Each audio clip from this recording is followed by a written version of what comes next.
name's Glenn, and I help men in their 50s and 60s reinvent themselves and rebuild and rediscover themselves in the days, months, and years after their divorce.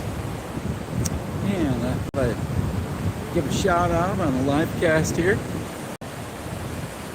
Had a good long day at work, but I wanted to come out here and walk on Siesta Key Beach for the evening. And let's see, it's about 7:30 p.m. and I'll show you the sunset over here. This is Siesta Key Beach.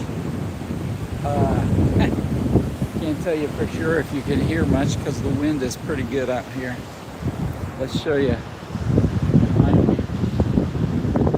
Pretty gorgeous. This is Florida, just south of Tampa, near Sarasota. The water has got just a nice kind of an aqua teal color to it. Quite breezy today. We've had a couple of rainstorms recently. Looks like the summer weather pattern is kicking in a little bit.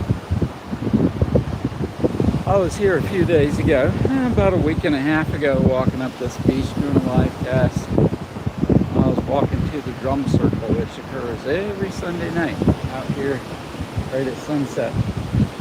So, you know, I've got tomorrow off, and I thought, it's Wednesday, but it's more or less my Friday night this week.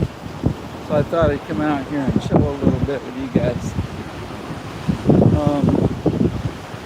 Yeah, working on my next video this week. Next couple of videos will be on the side by side, but the next one, I'm trying to get ahead, trying to publish or create my videos on my channel a week or two ahead and get a jump start on things, get a little breathing room as we go into maybe some time off, vacation time, so I don't skip a week. Because some of you may know, some of you may not, when you're doing YouTube creation, you really have to be concerned about consistency of how often you're publishing videos, good quality videos, but also consistency of topic. Can't be all over the place. So I'm going to be refining my topic a little better as we go. Because I'll drop a short about this or long-form video about that, and got to really refine my consistency of topics so the algorithm picks it up. And by the way, if any of you are on this channel and you like what you see or you've seen some of my videos, I appreciate you watching.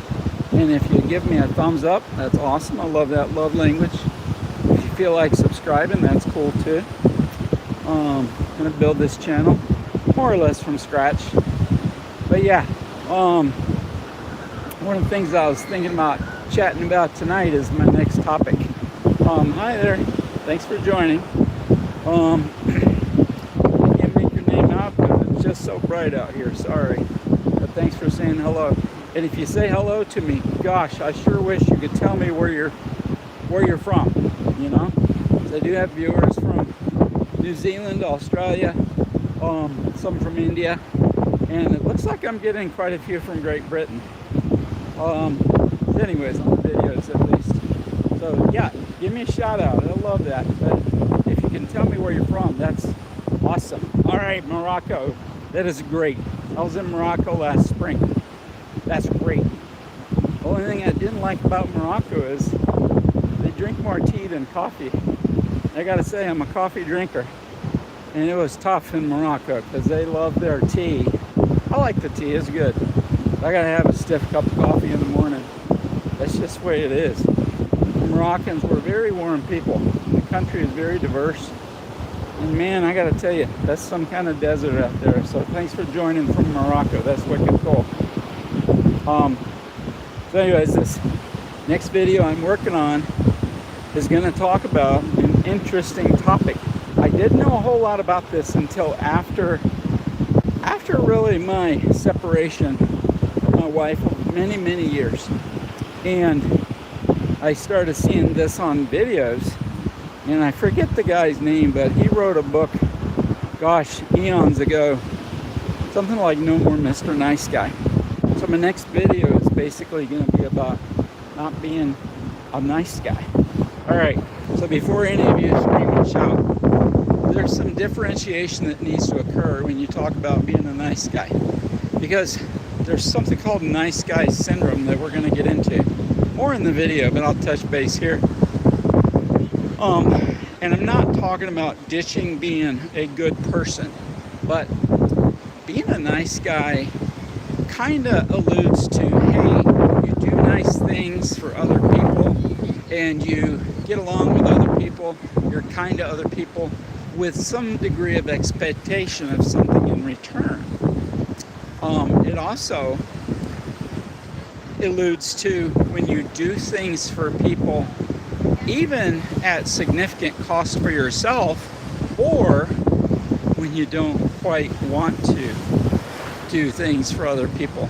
So in other words, you're not speaking out of your full self and politely saying no, or gently saying it doesn't fit into my schedule and turning people down. And kind of what that leads to is we do things for people. We get into situations where we're obligated, sometimes for a long time. And one example I can think of is maybe being a Sunday school teacher year after year after year. I know there's faith matters that are an issue, but being a Sunday school teacher is an example, or being in a volunteer situation where you obligate yourself and you really didn't want to do it in the first place.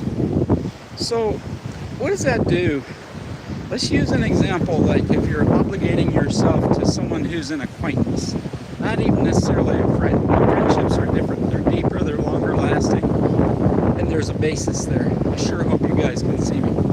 But here's an example of friendships that whenever your friends need help moving, or need help lifting an appliance, or on a big project, you're there lickety-split.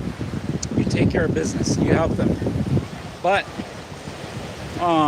oftentimes, as it is the case, these people, when you need help, when you need assistance, guidance, and need someone to lend you an ear, they're not necessarily there for you. And you can often tell a trend over the months and years, the people that are there for you, but also the people that are almost like fair weather friends. So what can happen is if we're doing things and there's like an unspoken obligation or unspoken type of contract, we feel more or less butthurt. This is, by the way, hello, thanks for joining. This is Siesta Key, Florida. So if you're, give me a shout out, show me where you're from. I love feedback. This is Siesta Key, Florida, south of Tampa. So thanks for joining. It's coming up on sunset in about an hour. I'll show you guys where we're at. So anyways, I've got a friend from France. Yes, we got France and Morocco tonight, guys. France and Morocco. France and Morocco. This is great. All right, bonjour. That's about all I know. I know croissant. Tell me if I'm pronouncing it right. A croissant, right? Yeah, that's so cool, man. I'm glad you guys are joining. It's kind of late at night, middle of the night in France and Morocco right now. Yeah, anyways, so we're talking about what happens is when you have almost unspoken contracts with people, and when they don't reciprocate or help you out, you get upset and butt hurt. Well, it's easy to do when you feel like you're not getting your half of the pie or your share in return. But guess what? You had in your mind that there was an unspoken contract. If I help you, maybe you help me back. And that's not the way the world works, first of all. And second of all, being a nice guy can cause us to chase after these opportunities, right? Chase after these situations where we're doing stuff for people with an almost expectation that we're going to get something in return. And that's not how adult relationships work. That's how playground kid relationships work. So part of the whole thing with my video coming out this week, or excuse me, it's going to be next week because I got a different one coming out this week about lone wolf kids growing up to be lone wolf adults. It's going to be the following video about kind of kicking being a nice guy. Because being a nice guy is not the same as being kind. Look, I almost have a halo over my head. Let's talk about kindness. Oh, it's a lovely concept. With the halo over my head. Yeah, if you guys hadn't seen me before, I'm a little bit odd. I get it. But anyways, we got to have fun, don't we? So kindness is not what I'm talking about. There's a general kindness that you need to pursue as a good person, as a person of faith, depending on, it doesn't matter what faith it is, right? Person that's civil in our society, being kind to others, being good to others.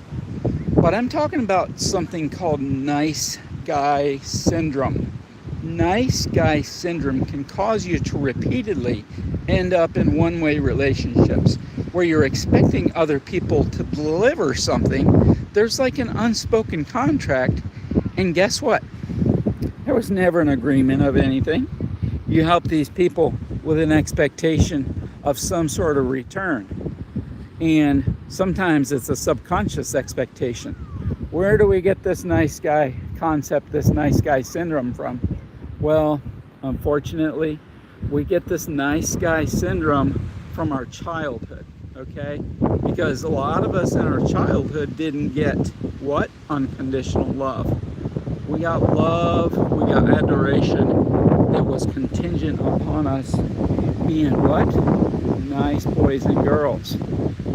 Good boys and girls. You have to be good. You have to be good to the playmates, good on the playground. Good in school, you have to be a nice guy. So these are, I'm sorry about the wind, I'm walking back to the water.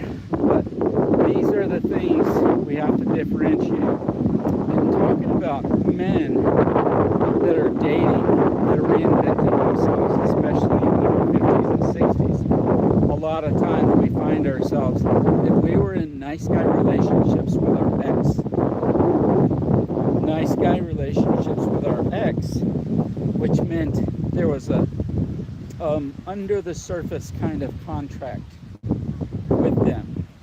We do all our little tasks through the week, all our little things.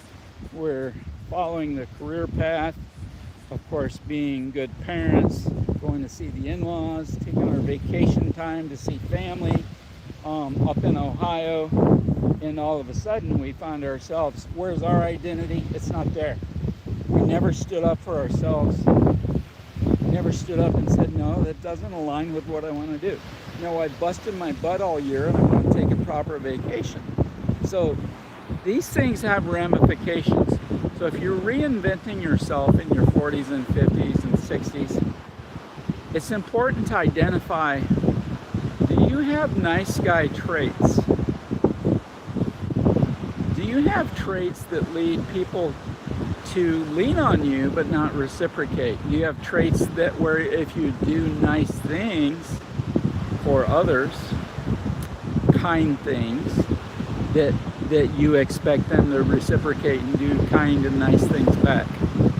So it's important to explore that and really try to get out of the transactional relationship model, and especially in your 50s and 60s. Because when you're dating women in that age, they aren't going to play that.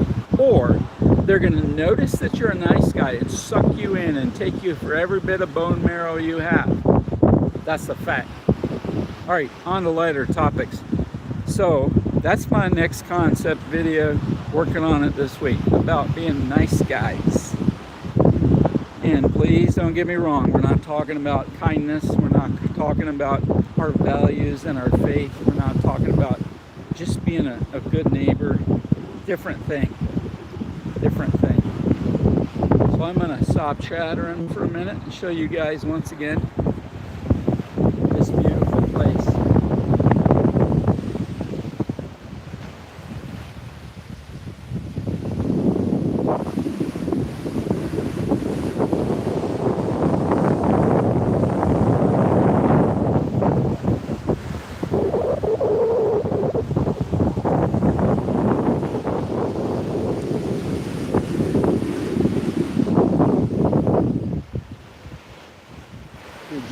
now. Give me a shout out where you're from. I'd love to hear where you're from. We've already had visitors from Morocco tonight and France.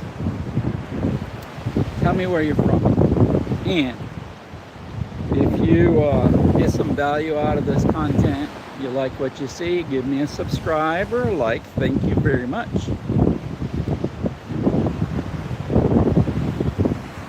The weather here is about, oh, beautiful 85 degrees, breezy, windy.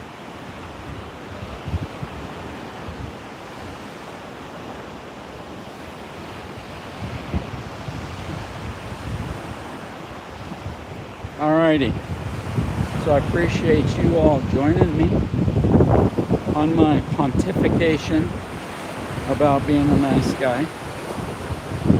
I have to say it's been an absolute pleasure to see my friends that shouted out from Morocco and France. How very cool. And I hope you all are having a really strong week. I hope you all are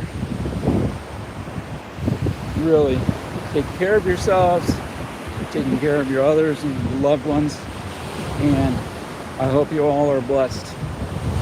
Peace.